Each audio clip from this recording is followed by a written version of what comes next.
The opinions, viewpoints, and beliefs presented on this program do not necessarily reflect those of the management, the affiliates and broadcast partners, or the sponsors. Listener discretion is advised. Between science and ignorance, there is filler.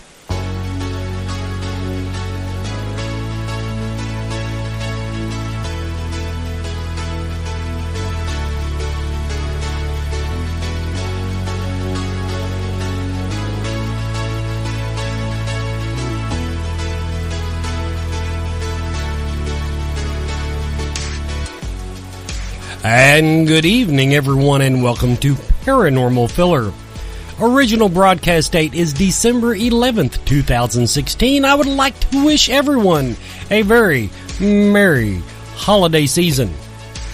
Of course, Paranormal Filler is brought to you each week by Ken Boggles, House of Cards, Tarot by Ken.com. Now, of course, tonight my guest is Steve Gonsalves. Met him at Scarefest this past year. Actually, I met him a couple of years ago, but I didn't really get to talk to him too much. But got to talk to him a little more. And this year, I pinned him down and said, "You've got to come on the show, dude." So we've got him coming up here in just a moment. He's coming to us live from his parents' house. Of course, I know everybody just waits every week with bated breath for my farm report. First of all, I got to say, I hate this time of year. Yeah, Christmas is wonderful, blah, blah, blah. But I am, this time of year, when it's dark at like noon, it just kills me. But I'm muddling through, and now, here's the farm report. Last night, someone drove through our road fence frontage. Now, I am not saying that, oh my God, they missed the stop sign, slammed on the brakes, and slid through the fence. No, there were no tire marks. There was no scooting of the gravel. The grass was undisturbed. It looked like they drove up and said, "Oh, cool, there's a fence. Let's plow it down." And so that's how my Sunday started, everyone, finding that. But so we're going to have a good show tonight. Everybody, just stick around. Steve will be with us in just a moment.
Steve, welcome to the show. Hi, Wes. How you doing? I doing great, considering that I've got seasonal. What do they call it? Seasonal affective disorder. I just cannot. I start doing a little better after the equinox. I think that's like the 20th or 21st. Then I start coming around. Okay. But right now it is just hell week here. Before we get started, because you're at your parents' house, you need to ask your mom if she's heard of me. I'm really big with everybody's parents for some reason. My fan base is everybody's parents. So I wanted to throw that out there.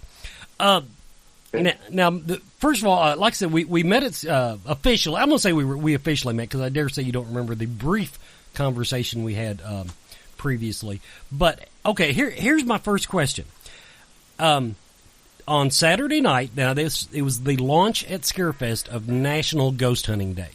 Now, Steve didn't make it for the full presentation, and that's cool because you'd been in your booth all day, and I understand, having dinner and getting a little rest, but he did come in for the tail end of it. But then I saw you there.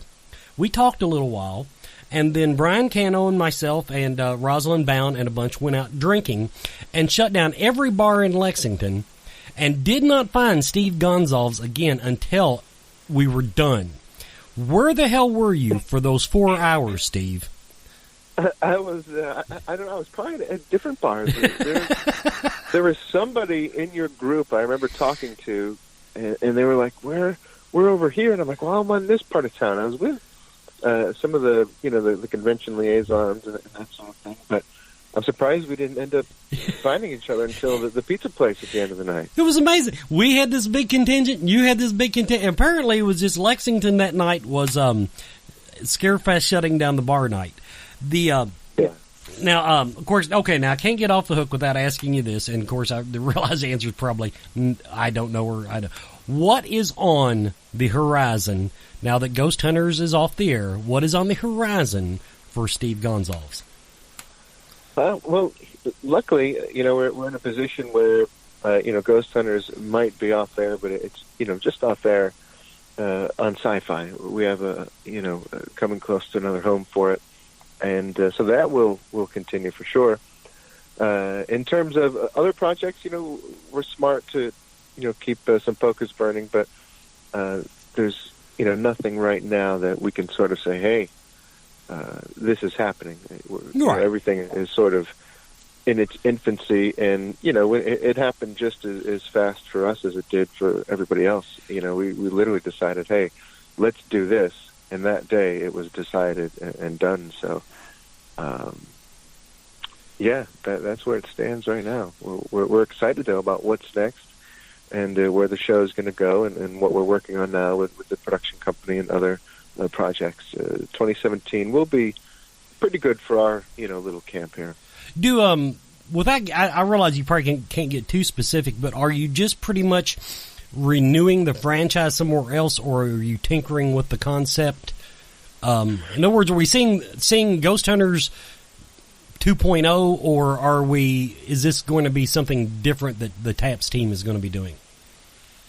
I think probably both. We're all ready to try different things in terms of different techniques, and in the last 3 or 4 years we've cultivated some amazing advancements in terms of equipment and theory.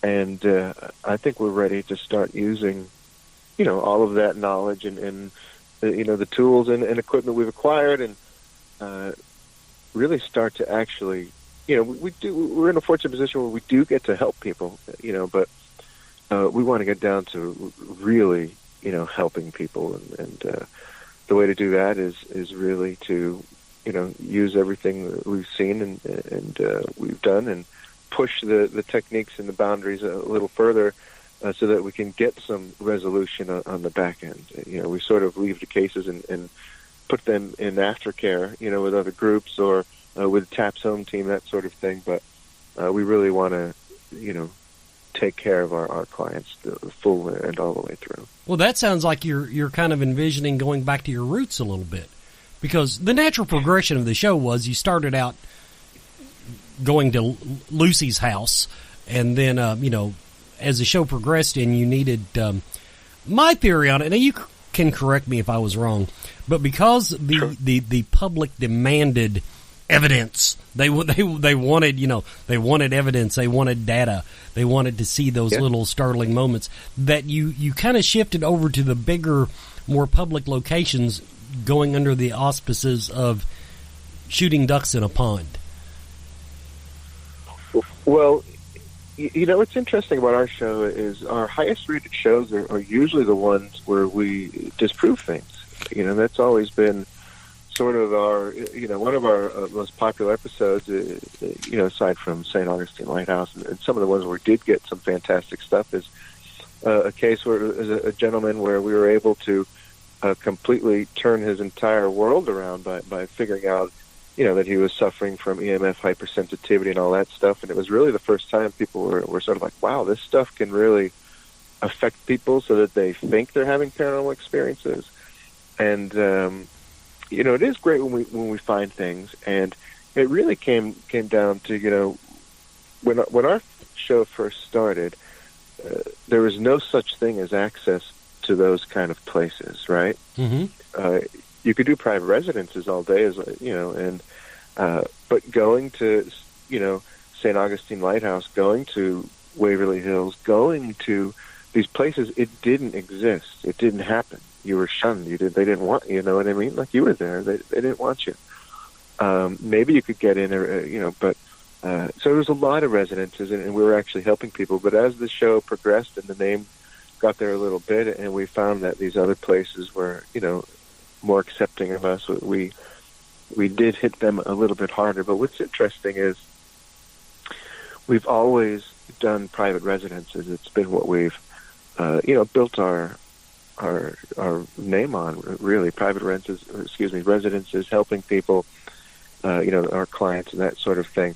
But it was always up to Sci-Fi and the production company as to what aired. We got to approve what cases we did, but we never got to approve what actually aired.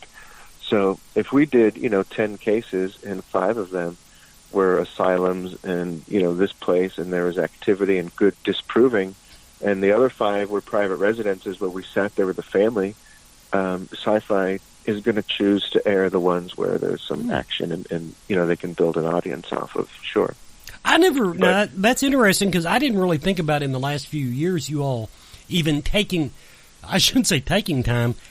time, because I know the shooting schedules, once they tell you all you're on the road, I wouldn't have thought there'd been a lot of time in there to film the smaller locations. In other words, I figured with the season that we were seeing pretty much everything you all did, with the exception of maybe 1 or 2 that were just total duds across the board. No. The way the production company worked, we were on a tremendous amount of time. And, people, I remember after the Academy show, there was something where I told Chris McCune on the show, super nice guy, but I'd said to him that, we were only home for 2 or 3 weeks the entire year, and I saw so much backlash. People would be like, they're liars, this is such baloney. It's like, that was the honest to God's truth. That entire year, I saw my house maybe 3 weeks the entire year, which is not complaining. I was just simply telling him, you have a wife and kid. If you're going to jump on board with us, this is what you have to, be used to. But the way the production company worked it is, whatever town we were in, say we went to, X Tennessee place, we would all set up, locations ahead of time, and there was always, a larger scale place or wherever we were investigating, but we always made sure that there was a private residence or a place where we could actually help somebody, whether it was a small business, whether it was something we definitely wanted to keep that where, our focus wasn't necessarily evidence, but our clients, and it still is that. The evidence is great and you need that, but your focus has to be your client, I had no idea. Now, one thing, while we're talking about the old show, tell me, do you kind of blame Perry for dragging it down? Because, you all bring him back, Dustin Perry, and then 2 seasons later, you're off the air. You got to point fingers. Oh, God. No, God have mercy. Dustin's a very, very nice, very cool fella. Yeah, but I think letting him off the hook on the evidence review, I don't care if he does have a day job. I think he's slacking. Those guys, evidence is something that we're very, very diligent with, and people don't realize. I would have, Miss Amy Bruni, if you ever have her on, she didn't review her own evidence for a year or 2 straight. It's something we take very serious. Chris Williams used to get angry at me because I would let her review evidence, and then I would take it and re-review everything and point things out that she would miss, or show her these are things that and teach her how to critique it appropriately so that she wasn't misinterpreting things. And same thing with Tango. Tango is the best analyzer of evidence I've ever seen in my life, but it was still a good year before he could take that and really analyze it himself. Before I would rewatch and re-listen to everything. But that's something, Dustin does it just as intelligently. And in terms of the show being off the air, it was nothing, that anybody did. It was I know. Our decision. We were ready to go to another season, but the way things are working out, we all collectively were like, it's time to move, or to, see what else is happening. It's good to hear that you're, now let's go ahead, let's use the word, you're a little anal about the evidence, because that's how I always refer to myself when I was with a group and I'd go in and hand out the disc for everybody to review. Everyone I handed out, it was like, I almost didn't want to let go of it. It was, because I knew I was going to go through it again, especially if it was from a part of the building that we thought was active. But now, over the years, now do you still have that passion though? Because now that's what wore me down about ghost hunting. Now I give ghost hunters full credit for getting me into ghost hunting. You guys were the show that inspired me to get out of my recliner and get out in the field. But thank you, very nice. But after a few years of it, I still love the paranormal. Don't get me wrong. I love the experience. I love getting out there. I love helping people when I can. But I lost that fire in my belly that says, oh, let's watch 24 hours of video for that 6-hour visit. Do you still have that? Yeah. I mean, the evidence, it's not... Tango really loves evidence. To him, it's a continuation of the investigation. He's into it. He loves it. Like, I'll ask him to take a lunch break, and he won't do it. He's really, me, on the other hand, I want to take breaks and not get overwhelmed. And really, to me, it's a necessary evil in terms of the investigation. It's something you have to do. And, we would catch investigators trying to skim through evidence or scan, and it's like, no, it's second for second. You have to watch, listen, rewatch. And we listen to, a lot of people don't know or do this, but we listen to the audio separately from the video, never at the same time. And so that even adds on more time, So it can take a tremendous amount of time, and I can see where that's easy, to get burned out on, but what I've always found is you have to do it with people that you love and that you, get along with and that you have a great time with. And then it's not going to matter.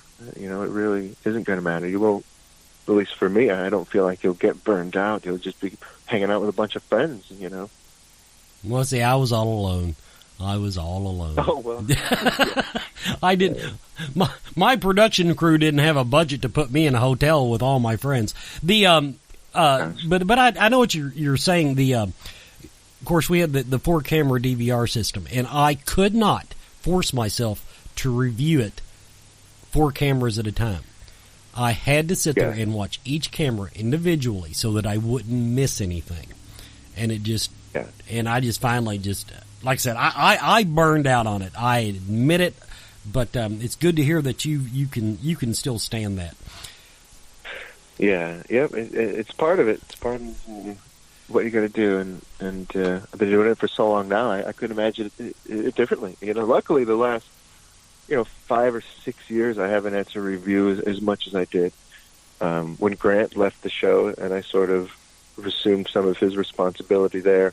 The analysis burden became less for me, luckily. But. Still. We're going to take a quick commercial break, everybody. You're listening to Paranormal Filler with my guest, Steve. Hello, friends. Are you exhausted with life? Resent your children? Maybe your husband is cheating on you. Get yourself a tarot reading with Ken Boggle. He can provide you with the clarity, guidance, and answers you need. That's tarotbyken.com. He makes things seem less shitty.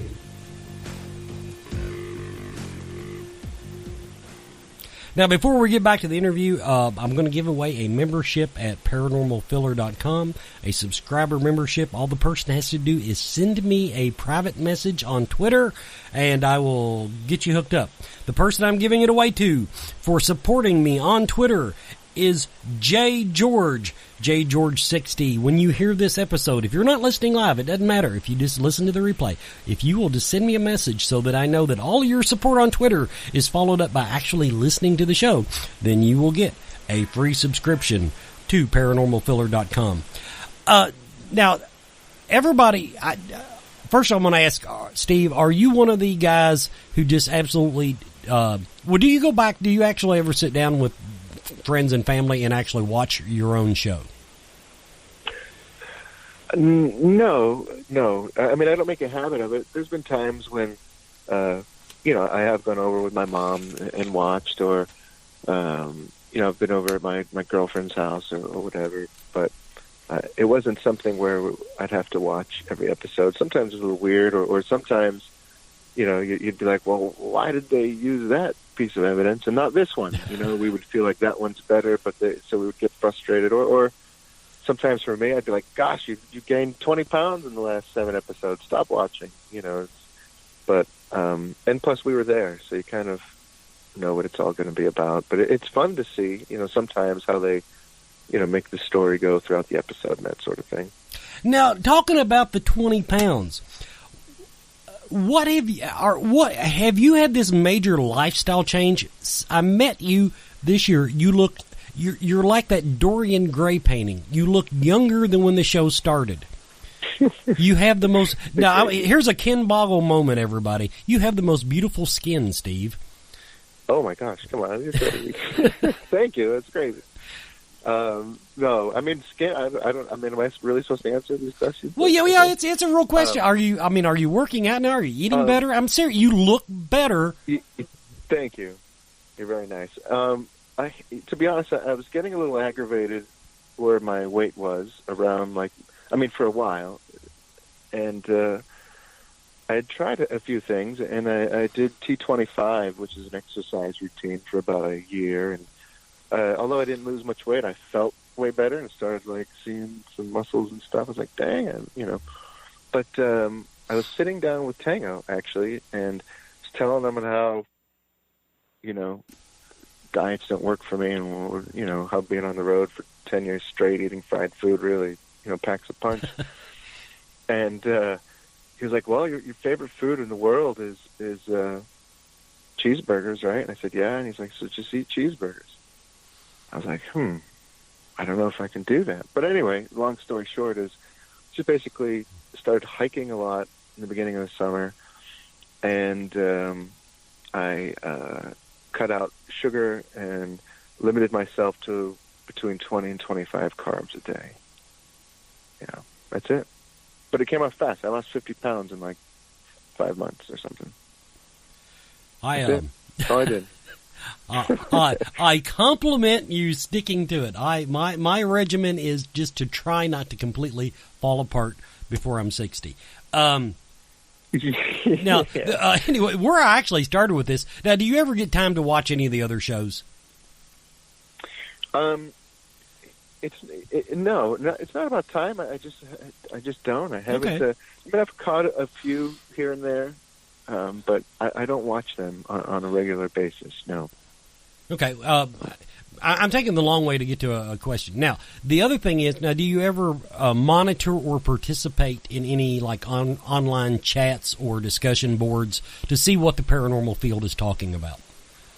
Oh gosh, no way. Mm-mm. Okay. I can't. I mean, I could, but yeah, it's. I mean, you know how those are. People don't like. Oh, yeah, believe me. But no, that's why I used the word monitor. I would not even expect you to go on and say, "I'm Steve Gonsalves from television's Ghost Hunters." No, the reason I ask, this is, I'm going to see if I was wondering if you had one of those screw you moments. I was wondering if you'd seen anybody, because I'm just sure there are people out there right now that Ghost Hunters has went off the air, sitting around on their chairs in their mom's basement, going, "See, I told you that show was getting ready to go off the air." I saw, starting with season 2, people were saying, "There's no way this is going to last," blah blah blah, and I'm like, "Oh yeah." Yeah, and so I was just wondering if anybody was saying, "See, I told you wouldn't last forever." I mean, I'm sure. I mean, when we first started, I remember literally saying, "How are they going to make a TV show out of this?" Because we've been sitting on the couch in the dark for 6 hours. How is this a TV show? Literally, we were like, we said no. Well, mostly Jason and Grant, said no for about 3 years to the prospect of doing a television show. We just kept saying, we're not television people, and then. When the show first started, the production company literally said to us, don't read message boards, don't do any of that, because people are going to tear you apart and bash you, and everybody is going to think it should be them and not you guys. And we were just like, oh, that won't happen. Like, we have a good name in the field. People enjoy what we do. You know, that's, why would they trash us? It's weird. They're out there. I know. Within a week, we were like, oh, don't read message boards, guys. This is awful. But the interesting thing about what you just said, though, now I never did see a lot of, why is it them and not me? It's funny. Nobody was ghost hunting before you all came along. I mean, it didn't exist. There was a few people walking around graveyards taking photographs, but that was about it. And then you all came on, and all of a sudden there's all of these teams that are so high and mighty saying, well, we wouldn't go on TV and do what we do. Yeah. It's hard to talk to, because it is, people will say that's not the case or whatever, but I was there before our show, and I'm there now. And before our show, I couldn't tell people what I did. They make fun of you. Right? You couldn't, you did, and you didn't care, but, and then our show, season 1, still people were like, oh, and then season 2, we kind of got recognized a few places, but people were like, oh, you're one of those idiots that run around in the dark, and we were just like, oh, but then all of a sudden, season 3, there were paranormal groups everywhere. Oh, yeah. I remember, like, in the middle of season 2, I did an appearance at a Comic-Con, and I was like, oh, you guys have a great line. And they were like, oh, no, that's your line. And I was like, my line? And they're like, yeah. There's like 3,000 people. And I was like, for me? I'm just on this reality? Like, what are you talking about? And they're like, yeah, this is... And I couldn't believe it. I was like, wow, this is really taking off, I guess. And sure enough, luckily, we were on air for a few years before another show came along that was similar to ours. But I think we did open a lot of doors for the community, for the people who didn't quite know. Because all I heard in the beginning was, we didn't even know people did this. We didn't even know this existed. From everywhere, from celebrities to people you see on the street, from emails to other paranormal groups that come up to us and be like, we didn't even know people did this until we watched your show. And that's pretty cool, that we inspired people in that respect. But before your show came along, I was familiar with one bunch of kids that I knew that had ever even gone what I would call ghost hunting. And I think it was, it was fairly short-lived, but apparently they read a book, and they did it right for the time. They had, tape recorders, and they invited me to go one night. I went with them but I think the only reason they invited me was I had a car.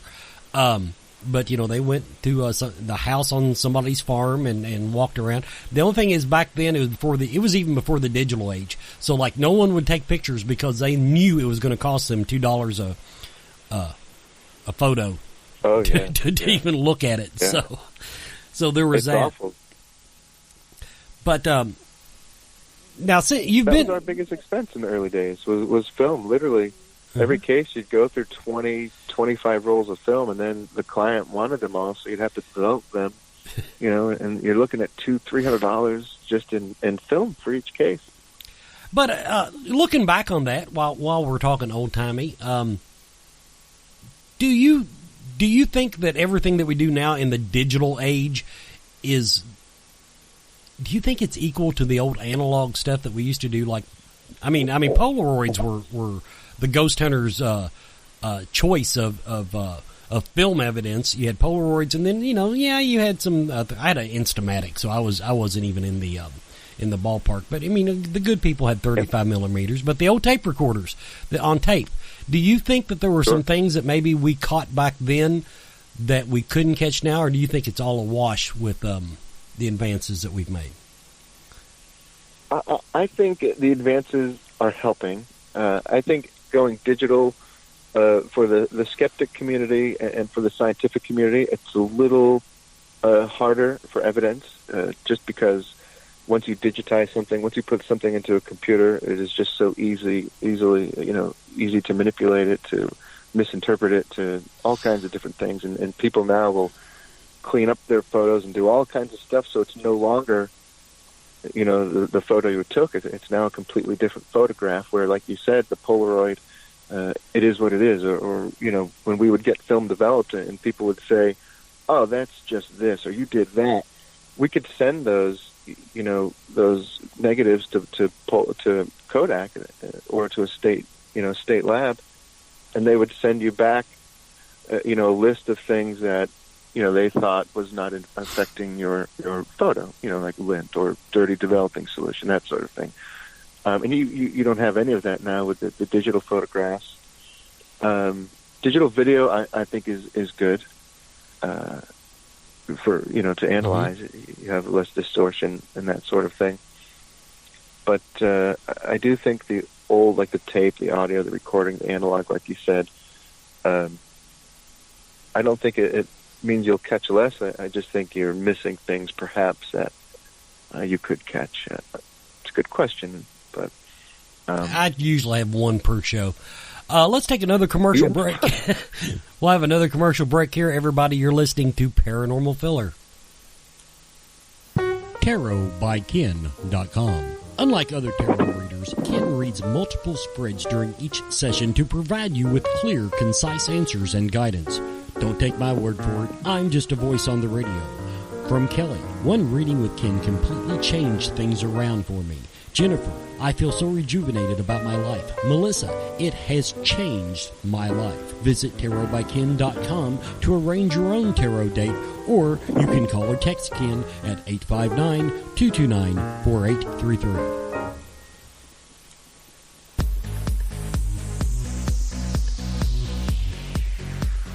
Gone Off Topic, where each week your host, Wes Forsythe, explores the unusual, the weird. That's the same thing. The strange. Still the same thing. The bizarre. What the hell, dude? And the controversial. Okay, yeah, there's that. Nothing is off limits. Well, maybe. Nothing is out of bounds when you've gone off topic. Gone Off Topic. Sunday nights, 10 p.m. Eastern. ParanormalFiller.com.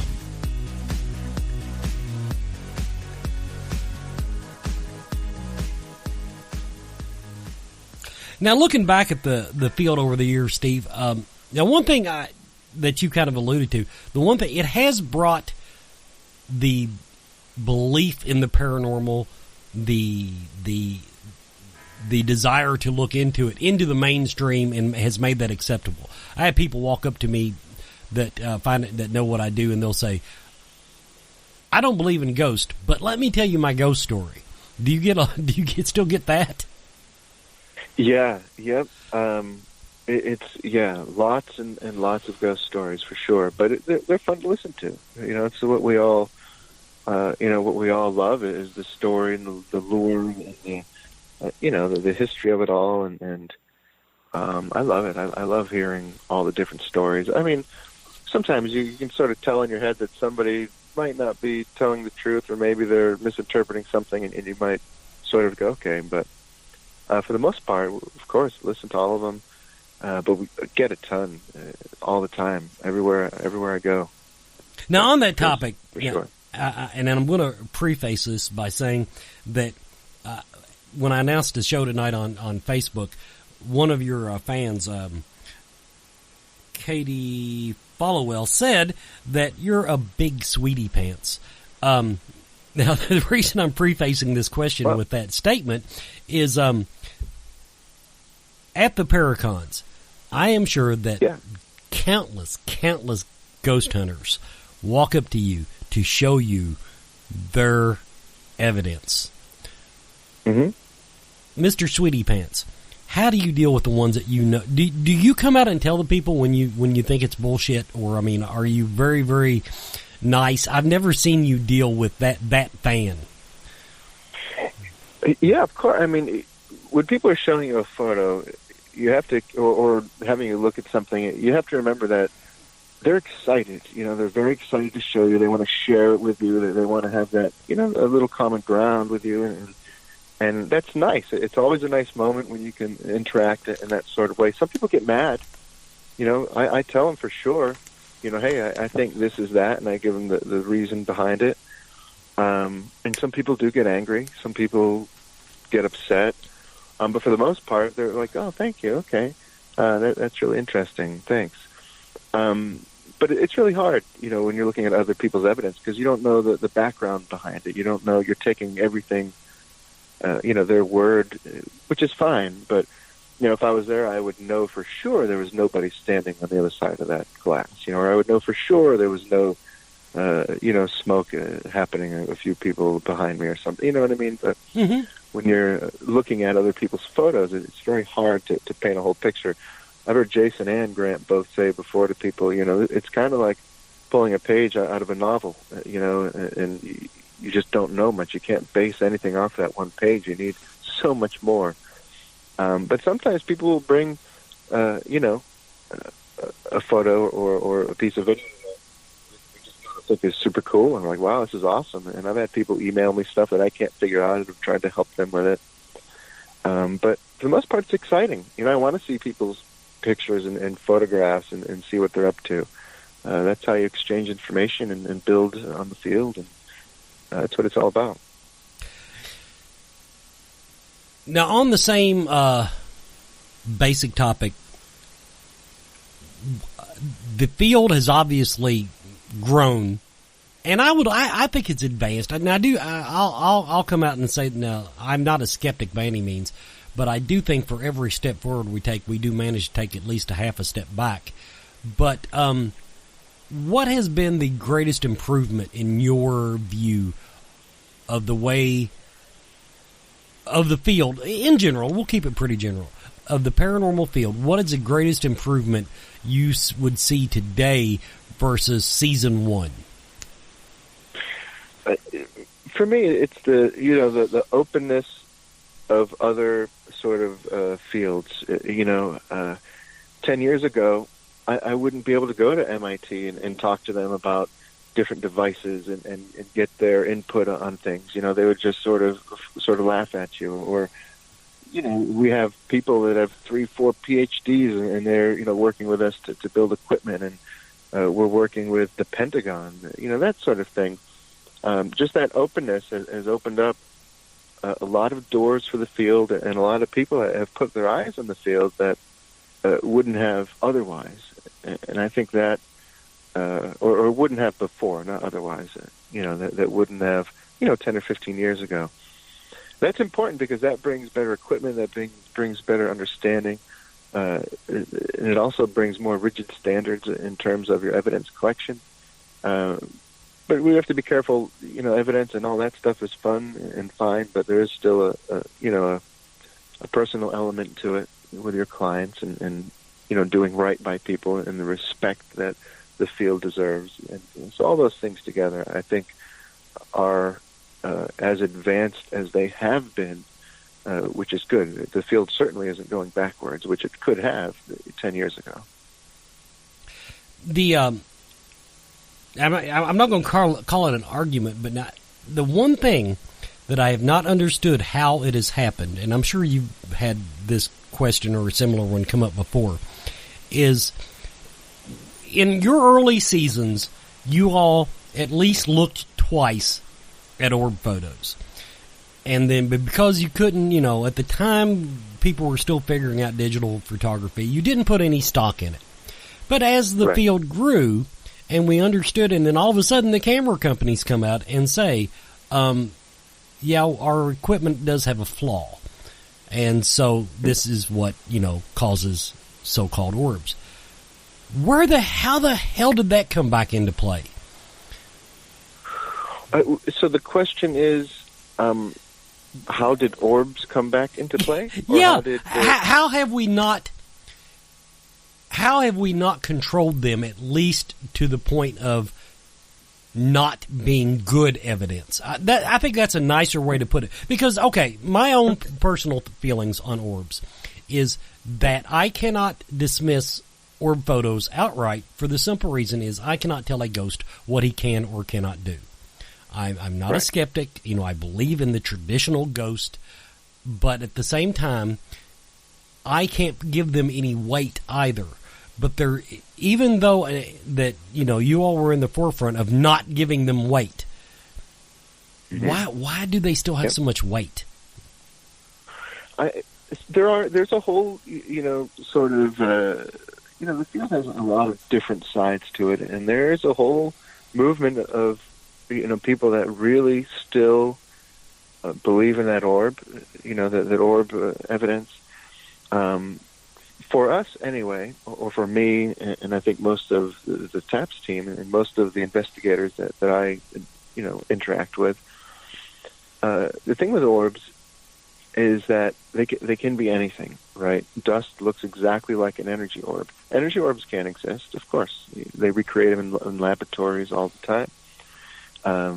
They can happen. Most electricians have come across one in their career. Most of the time, they just flash and disappear into an outlet or something. So they do exist. Does it mean that it's paranormal? No, it doesn't mean that at all. Of course, most people know that. But the problem is they are, they're so rare, the legitimate orbs, and it literally just means energy. It's all it means. And the fact that it can be misinterpreted by so many other things sort of just made us say, look, we just can't put any weight into these things.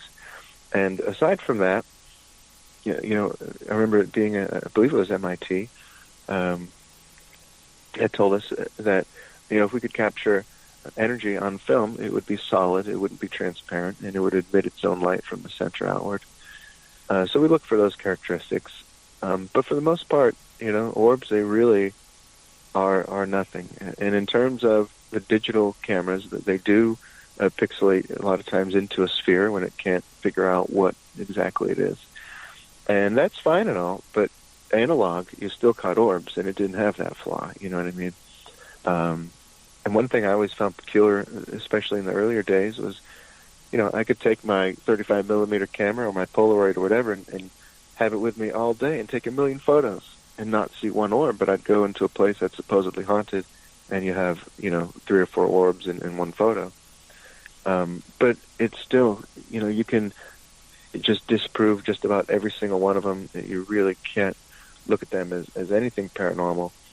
And it really, if you do capture a natural one, it just means there's a little extra energy in the atmosphere. It definitely doesn't mean there's something paranormal happening. And is there anything going on in the field that you wish we would, as a group, and when I say, I mean overall, is there anything that you think that you really wish that we could do better? I think, for the most part, most of the groups are very, very serious, and the community is very serious with the equipment and that sort of thing. But it still really jars me quite a bit how many investigators think they know exactly how to use their device and what their device is reading, and then when you question them, they literally have no idea. And it's a lot of investigators on television and off television. People I know, people I don't know, people, but EMF gauge, just last month, I had a group, and I asked a few of them, what their EMF gauges were reading, and every single one of them, group leaders and everything, had said, it reads the magnetic fields, and the fluctuations and that sort of thing. And which is wrong, and why that's important to know that is the EMF actually reads radiation, right? And as we know, radiation rarely dissipates, if ever. Okay. So that reading you're getting, how do you know if that reading is 5 years old, 10 years old, 20 years old, or if it's happening in real time, right? And no investigators that I see take I shouldn't say no. Clearly there are some that do, but a lot of investigators that I see, they don't take that extra step to see what that really is, And things with the laser grid, the same thing, people using the laser grid, they'll say that the beams blacken out and they darken out, and that's not how the laser grid works. The beams intensify if something with mass moves in front of it. Science tells us that the only way to move radiated light is with a wormhole. And if there was a wormhole in front of us, we'd be vaporized and sucked into it. You know what I mean? So a laser grid is, lasers, we don't have to go into it. It really bore the crap out of people, but laser stands for light amplification by stimulated emission of radiation. So just by the name of it, you already know there's radiation being used, and you would know that radiated light can't just be removed by anything. So better understanding the equipment would really help people, I think, quite a bit. And, of course, not forgetting the personal element. Don't get so wrapped up in the evidence and the equipment that you forget about the personal connection and helping the client, but being more rigid and really knowing the equipment inside and out, I think would be quite a help to the field. Okay, we've got one last commercial break. Everybody, you're listening to Paranormal Filler. Ghost Stop is investigators building for investigators. It's not just a store.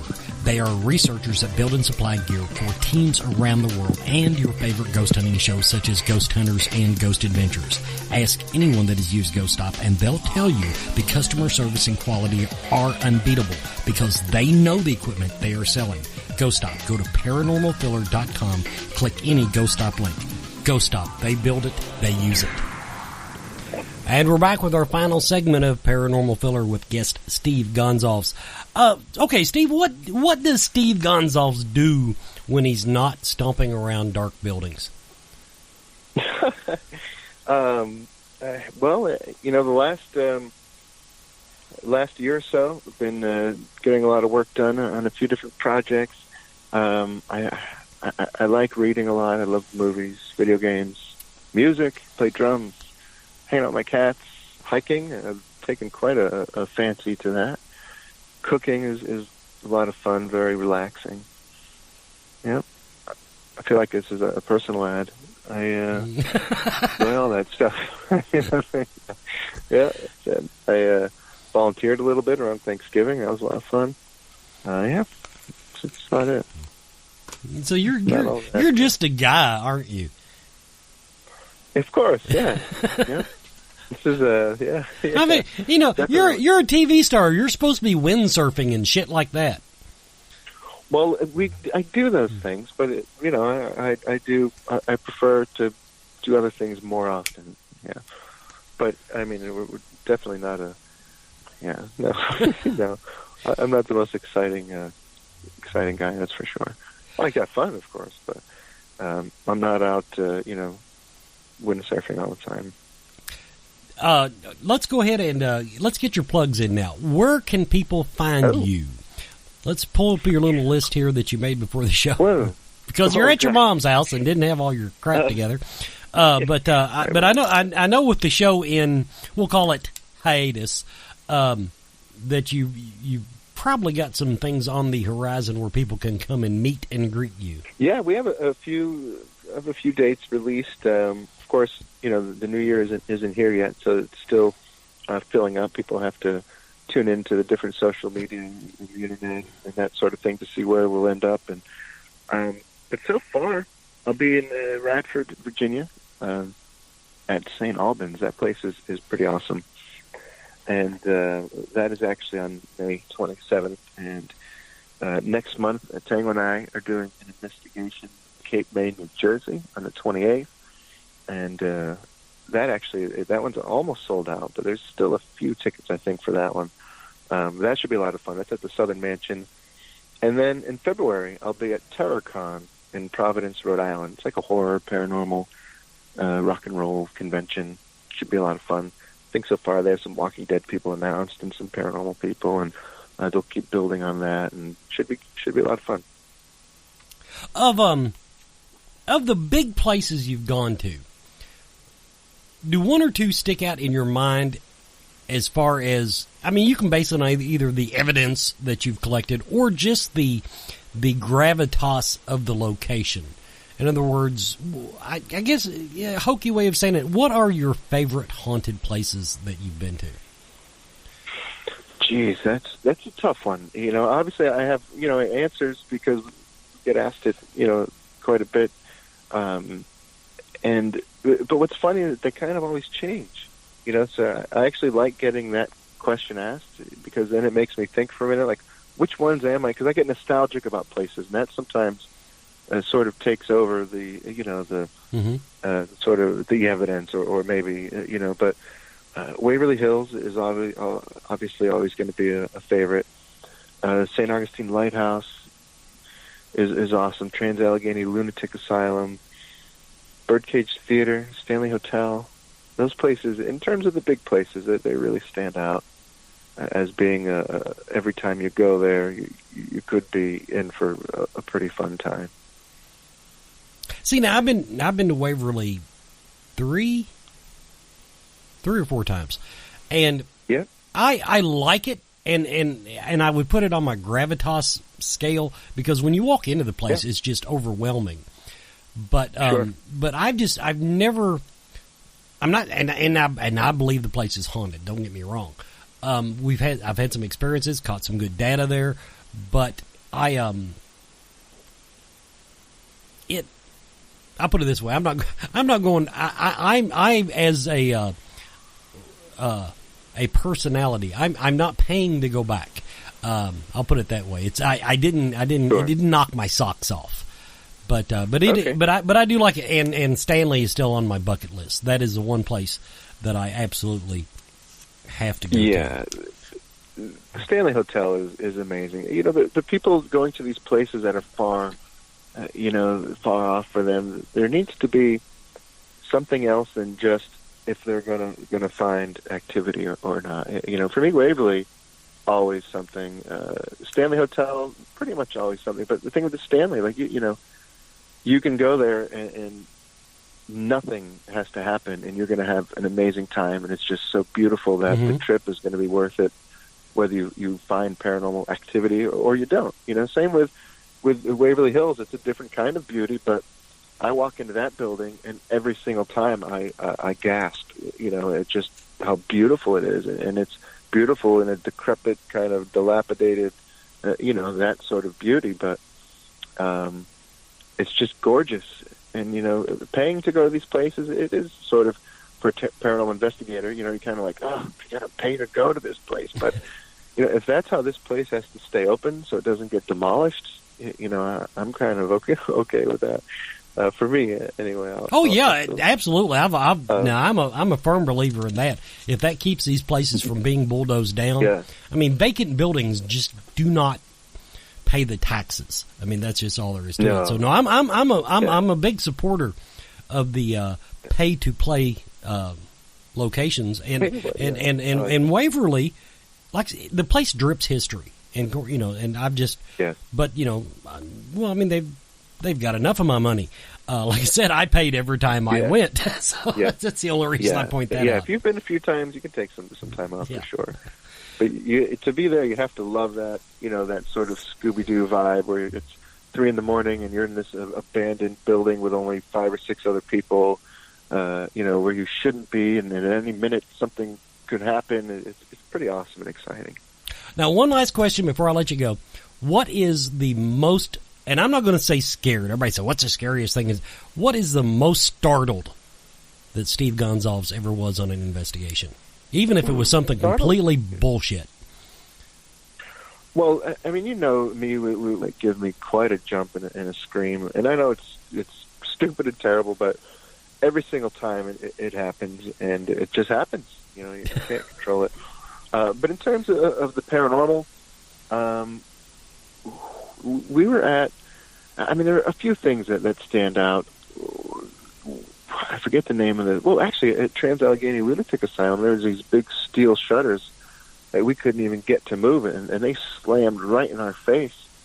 And we both sort of, there was Tango and I, we both sort of jumped back and sort of looked at each other. And recently, this was on a recent episode this season, I remember I loved it when it happened, but I ran through this down this hall, and throughout the night, there were a few times when a few doors had slammed, and this door slammed right as I ran right through it. And that was pretty awesome. And this is true. I feel silly saying it, and because it sounds like it's just like from a movie, but it's the honest to God's truth. Tango and I were investigating a place in the Berkshires, and nothing happened all night. And as we were leaving, it was just me and Tango. we had to go through the kitchen to turn the light off. Literally, the pots and pans started clanking and shaking and falling off the rack. And we were sort of just, grabbing onto each other and sort of hopscotching to where the light was, and we had to lock the door for the owner, and we turned the light off and locked, and they're still like clanking and falling down as we're running back, and Taylor's like, should we go get our equipment? And I was like, get out of here. And it was already like 4 a.m, so we just packed up and left, but it was pretty awesome. Those things were pretty startling. Well, Steve, thank you so much for coming on Paranormal Filler. Of course. It's been great actually digging into what your experiences, and good luck with whatever the future does hold. Thank you, sir. I appreciate it, and I'm sure we'll see you soon. And everybody, you've been listening to Paranormal Filler. Paranormal Filler.